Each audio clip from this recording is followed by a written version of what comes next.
113 vjetori i pavarësisë është kremtuar paraditën e sotme edhe në Fier në një atmosferë festive kuqezi.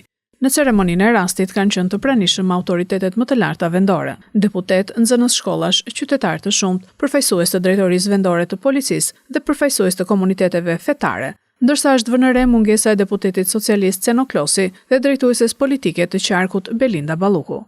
Ceremonia e ngritjes së flamurit është shoqëruar nën tingujt e bandës frymore të qytetit me vendosjen e kurorave me lule pranë memorialit historik të ngritjes së flamurit.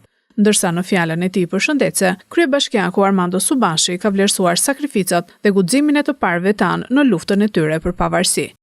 Edhe këtë herë opozita nuk i është bashkuar ceremonisë festive me rastin e ditës së pavarësisë.